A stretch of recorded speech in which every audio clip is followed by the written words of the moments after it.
আবারও আমাদের কথা শোনালেন শেখ হাসিনা। বলা বাহুল্য তার কথা মানেই অক্ষমতা, অসহায়ত্ব, যেটা দেখে খুব মজা পাই। আমি আগেও বহুবার বলেছি, সে কারণে তার বক্তব্য শুনি এবং এটা একটু বুঝতে চাই যে তিনি তার নেতাকর্মীদের কি বলতে চাইছেন। এবার অবশ্য একটা কল রেকর্ড যেটা উনি ফাঁস করিয়েছেন, ফাঁস করান উনি এগুলো, সেটায় একটা আশার বাণী আছে তার কর্মীদের প্রতি। কোনো একজন কর্মী তাকে ফোন করেছেন, আমি মন্তব্যে অডিও কলটা দিয়ে দেব।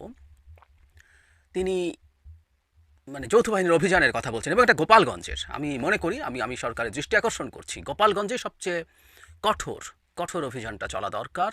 এখানেই আওয়ামী লীগের লোকজন ভয়ঙ্কর বাড়াবাড়ি করছে, একটার পর একটা ঘটনা ঘটিয়েছে। সর্বশেষ পুলিশের গাড়িতে হামলা করেছিল তারা। স্বাধীন গোপালগঞ্জ বাংলাদেশ মেনে নেবে না, আওয়ামী গোপালগঞ্জ। আইনের সিস্টেম মেনে, আইনি কাঠামোর মধ্যে মানবাধিকার রক্ষা করে অপরাধীদের ধরতে হবে। বহু অপরাধী সারা দেশ থেকে গিয়ে ওখানে পালিয়ে আছে বলে ভাবার যথেষ্ট কারণ আছে। যাই হোক, সেখানকার একজন কর্মী ফোন করেছিলেন, যৌথ বাহিনী অভিযান চলছে, তারা বাসায় থাকতে পারছেন না।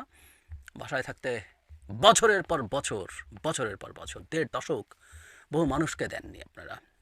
এখন অপরাধ করেছেন, জেলে থাকতে না চাইলে বাসায় থাকতে পারবেন না, এটা খুব স্বাভাবিক।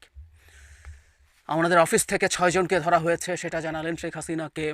শেখ হাসিনা তখন ক্ষুব্ধ হন, স্বাভাবিকভাবে ক্ষুব্ধ হন এবং অক্ষমের ক্ষুব্ধতা বেশি হয়, এটাই স্বাভাবিক। তো তিনি ক্ষুব্ধ হয়ে বলছেন ওখানে জামায়াত বসিয়েছে, পুলিশের কথা, বিএনপি বসিয়েছে এবং তারা সুদখোরি ইউনূসের কথা শুনে এগুলো করছে, তাদের মহা ঝামেলা আছে পরে। সবার নাম টুকে রাখতে বলছেন এবং তিনি দেখে নেবেন। আশার কথা কি বলছেন সেটা পরে আসছি। তো দেখে নেবেন সবাইকে। এর আগের বার তিনি এসে এগুলো করেননি, উনি দেশের উন্নয়ন করেছেন। ৮-৯ ক্ষমতায় এসে শুধু উন্নয়ন নিয়ে ব্যস্ত ছিলেন। তার মানে আগেও তার নেতাকর্মীদেরকে অনেক অত্যাচার নির্যাতন হয়েছে, উনি প্রতিশোধ নেননি। এবার উনি শিক্ষা দেবেন, দেখে নেবেন। সবার নাম তালিকা করে রাখতে বলছেন এবং তালিকা করার সময় বলছেন, এই কথাটা তিনি অনেক আগেও একবার বলেছিলেন, যে তখন কে কার কি, অনেক সময় হয় না যে যাদেরকে ধরা হচ্ছে, যাদেরকে শিক্ষা দিতে নেওয়া হচ্ছে, তখন তাদেরই কেউ না কেউ আওয়ামী লীগের নানান আত্মীয় স্বজন, শ্বশুর, চাচা, এটা সেটা। উনি এবার এগুলো আর কিছু দেখবেন না। আগের বার উনি এটা দেখে ভুল করেছেন, টোনটা এরকম। এবার উনি শুধরেছেন গদি হারিয়ে। সুতরাং এবার তিনি আর কোনো রকমভাবে ছাড় দেবেন না। তার ছাত্রলীগের লোকজন, আওয়ামী লীগের লোকজনের উপরে যারা এসব করতে চায়, তাদেরকে তিনি দেখে নেবেন। একটা পর্যায়ে একটা পর্যায়ে এসে তিনি বলছেন, এই সরকার আর কতদিন আছে, ১ মাস থেকে কিনা দেখো। এই কথাটা তিনি রিপিটেডলি বলেছেন দুবার। এই সরকার আর ১ মাসও টিকবে না। মানে গতকাল বা গত ২ দিন ট্রাম্পের পরিস্থিতিটিতে আমরা দেখলাম, আওয়ামী লীগের যে আশা ভরসার স্থল ছিল, যে জায়গা ছিল, রীতিমতো আওয়ামী লীগের লোকজন আমেরিকায় যারা আছেন তারা মোদির নামে স্লোগান দিয়েছেন, তাদের প্ল্যাকার্ড হাতে নিয়ে স্লোগান দিয়েছেন, এতটা নিচে তারা নেমেছেন।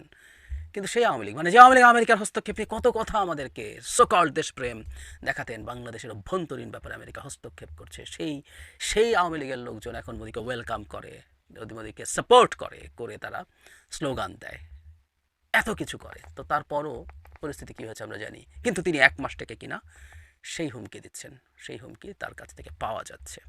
That's funny very. তবে তার এই ফোন কল ফাঁস করা একটা জিনিস আবার বোঝা গেল, সেটা হলো তিনি এতদিন, বেশ কিছুদিন হলো তিনি রীতিমতো ঘোষণা দিয়ে বক্তৃতা করছিলেন বিভিন্ন ফোরামে। কখনো কখনো কেউ সত্যি সত্যি একত্র হয়েছে, সেখানে তিনি তার বক্তৃতা করেছেন, সেটা শোনানো হয়েছে। কখনো কখনো ওয়েবিনারে হয়েছে, ২-৩ জনের কনভারসেশনে হয়েছে, কখনো কখনো অনেক মিলে একটা অনলাইন মিটিংয়ে হয়েছে, কোনো না কোনো ফর্মে বক্তৃতা করছিলেন তিনি। এবার আবার ফোন কল ফাঁস করালেন। তার মানে এই বক্তৃতাবাজি বন্ধ হচ্ছে কিনা সেটা আমাদের খেয়াল রাখতে হবে। ঘোষণা দিয়ে এই বক্তৃতা করা ভয়ঙ্কর ব্যাপার ছিল এবং সর্বশেষ তিনি যেটা করেছেন ৫ ফেব্রুয়ারি, তার যে প্রভাব বাংলাদেশে পড়েছে সেটা শেখ হাসিনা কেয়ার করেন আমি মনে করি না, কিন্তু সেটা নিয়ে বাংলাদেশ সরকার যেভাবে প্রতিবাদ করেছে ভারত সরকারের কাছে, সেই প্রতিবাদ কাজ করেছে কিনা সেটা আমাদের একটু দেখতে হবে।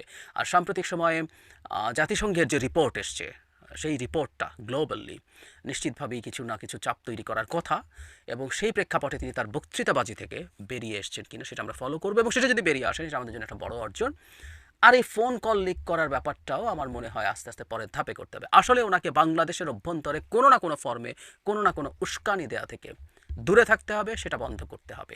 এটা আমাদের চূড়ান্ত টার্গেট হওয়া দরকার, চূড়ান্ত টার্গেট হওয়া জরুরি।